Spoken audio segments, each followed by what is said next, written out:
चाहिए। Thank you so much sir. Shri Niranjan VC, Shri Niranjan VC.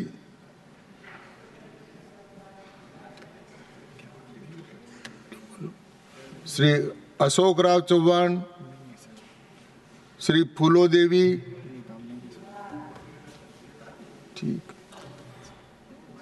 Shri Bansilal Gurjar, कोई नहीं, लाइव तो आप, श्री बंसीलाल गुर्जर। माननीय धन्यवाद माननीय सभापति महोदय, आपने मुझे राष्ट्रपति जी के अभिभाषण पर बोलने का अवसर दिया।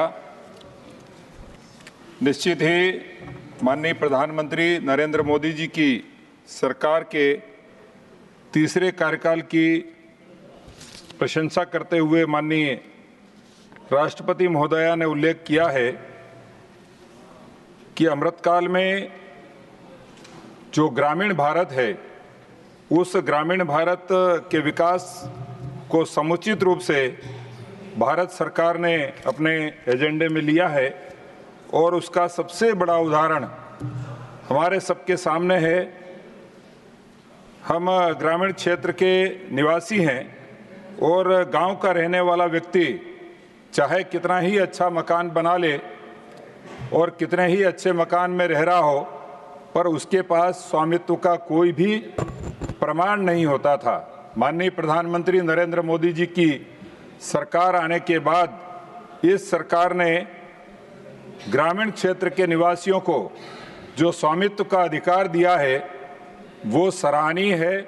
मैं उल्लेख करना चाहता हूं कि जब 2000 में मैंने गांव में अपना मकान बनाया और मैं लोन लेने के लिए बैंक के पास गया तो बैंक ने मुझे वो भूमि मेरी होने का प्रमाण मांगा जिस भूमि पर हमारे बाप दादा पीढ़ियों से रहते थे। महोदय, निश्चित ही माननीय प्रधानमंत्री जी ने इस देश के उन करोड़ों लोगों को ये सुविधा उपलब्ध कराई है और मुझे खुशी है कहते हुए कि राष्ट्रपति महोदया ने जब इसका उल्लेख किया तो स्वामित्व योजना के अंतर्गत भारत सरकार 2 करोड़ 25 लाख लोगों को स्वामित्व के कार्ड वितरित कर चुकी है, जो लोग अब बैंक में अपने उस स्वामित्व के कार्ड को रख करके और लोन भी ले सकते हैं और उसका कहीं गारंटी भी दे सकते हैं। ये बहुत बड़ा काम भारत सरकार ने किया है। मैं इसके लिए माननीय प्रधानमंत्री जी को धन्यवाद देता हूं। इसके साथ ही मैं निवेदन करना चाहता हूं कि माननीय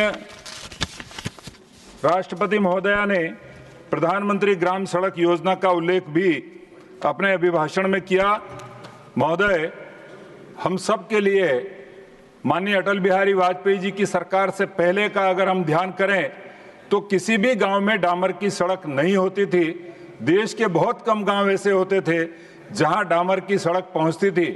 पर मुझे खुशी है ये कहते हुए कि माननीय प्रधानमंत्री जी ने सभी गांवों में सड़कें बनाते हुए अब केवल देश में 25,000 बस्तियां ऐसी बची है जो जुड़ना बाकी है।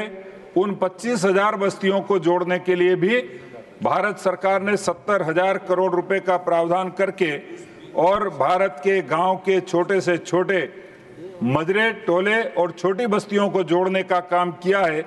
ये निश्चित ही अमृतकाल का सबसे बड़ा उदाहरण है।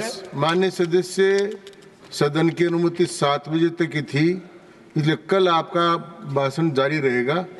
माननीय सभापति जी, बहुत बहुत धन्यवाद आपका। The House stands adjourned to meet at 11 a.m. on Tuesday, the 4th February 2025. धन्यवाद।